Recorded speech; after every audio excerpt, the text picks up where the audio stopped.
two, one. Good day, everybody, and welcome to 5 Minutes with Seany. And here's Mr. Sean Entin. Hello, Sean. How are you today? I'm fantastic, Jerry. Welcome to 5 Minutes with Seany, of course. And I'm excited today. One of our heroes of the week, Eduardo Aguirre, actually fell 55 feet, landed on his feet, crushed his feet, and has an incomplete spinal cord injury. Used the wheelchair to travel around, but he's able to walk. But he is just an amazing individual. How this guy's come back. He's an entrepreneur, and yet he's built his own business, and he's had to reinvent himself all over again after falling 55 feet. I thought I had it tough. This guy's a hero of mine. Right. Hey, Eduardo, welcome, sir. Hello, thank you for having me. And you're coming to us from Mexico City today, right? That's where I am this week, correct, sir. That's fantastic. Well, if you would, sir, tell us a little bit. Sean introduced the issue that you fell 55 feet, but can you tell us a little bit about what happened and the initial phases of your recovery? Yeah, well, that was 22 years ago, and it was a very tragic accident. I was extremely fortunate to have survived that fall, and I was hospitalized for 11 weeks in a hospital in Florida. I went through multiple surgeries, and I got out of there, moved back to Colorado, where initially I stayed with my friends, and I started a long road of recovery, but I was very fortunate to be alive. Fantastic. Thank you. Well, and Sean, what would you like to ask Eduardo?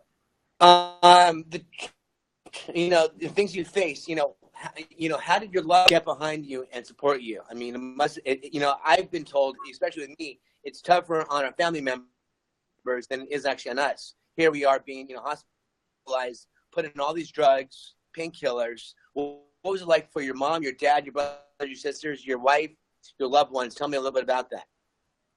Well, it was extremely hard for them, of course. I mean, they went through my tragedy and a lot of suffering. For them to see me going through so much pain and so much hardship, because definitely I incurred in tragic transformations of my body, having incurred such extreme injuries in my feet, and I had an incomplete spinal cord injury. The love and the support of my family were overwhelming.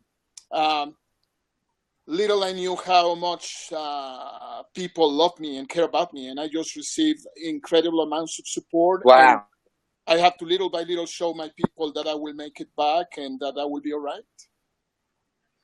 And what was it, Sean, what was it then, Eduardo, that really, you obviously had all this support, but what was it really drove you? What was the why that pushed you to continue even through the really difficult and dark times that you went through?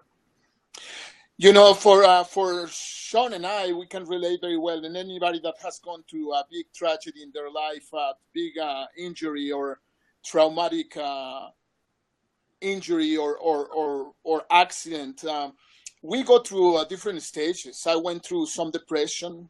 I went through the stage of denial, thinking that I will get better, that I will be able to walk or do the things I used to do before. Little by little, you have to realize that you have new limitations. And the power within yourself has to come along. I don't know exactly when things start happening, but little by little, I just had a strong desire to make the best out of my circumstance and to work hard and to do my physical therapy and get back and get involved in sports, in wheelchair sports. And that's one thing that got me back in life. Yeah. So you were an athlete, you were involved in sports before the accident. And then afterwards, you've even actually gotten more involved in sports, right? That is correct. I played soccer all my life. I even attempted to play in the University of Arizona soccer team. I didn't make it, but I used to run marathons. I was also a big time dancer with a group that I used to travel with called Up With People. However, once I knew that that I didn't have the ability of my legs and my feet, I got invited to a wheelchair tennis clinic, and that just brought me back into the competitive action and to get out and about. And wheelchair tennis was my main sport. I actually made the Mexican national team in 2003 and went to a World Cup of tennis, which was an amazing experience. After that, I took other sports like skiing, distance racing, and more recently, hand cycling, which is my new passion. Fantastic. And then That's I got a question for you, Eduardo. If you were to talk to someone who's injured like myself right now, what's the advice you give people? It's very important to have the willpower and the determination and the motivation to get out and about. You don't need to prove anybody but yourself that you are worth. I hate the word handicap. Handicap is a term, for example, that means to hand your cap as to beg. It's a term that comes from the old British language, the old British ways. To hand your cap to beg for money. We are not handicapped. We are people with new challenges, with disabilities. And you just need, each of us, we need to prove ourselves that we can do as much as anybody else and as much as we used to do before, and get out in life and to enjoy life to the fullest now that we have a second chance in life. Fantastic. That's great. Eduardo, we're about out of time, but we really appreciate your checking in and especially coming to us from Mexico City. It's our first international broadcast. How about Excellent. that? We're in an international broadcast today. Nice. And there we go. Thankfully, you didn't make us do it bilingually. Right. Puedo hablar español si quieren. I can talk in Spanish if you want me to. Okay, buddy. Hasta la vista. Thank you for having me, and good work, you guys. Good work. I like what you do. Thank you, Eduardo, and we'll be sure to have you back. Will you come back again? I would be more than glad to. Thanks for the invite, and keep up the great work, and good job to you both in what you do. All right. Thank you, sir. Thanks, Eduardo. Hasta luego. Wow, Jerry, that's quite amazing. But let me wrap it up here real quick. This guy is the epitome of I can, I shall, I will. This guy's doing it. This guy didn't wait for the door to open. He went through a complete spinal cord injury. There starts competing in team sports, from soccer to tennis. Time back to people, the world hated to learning to. It's not about what's there. I mean, it's really about that's what he's.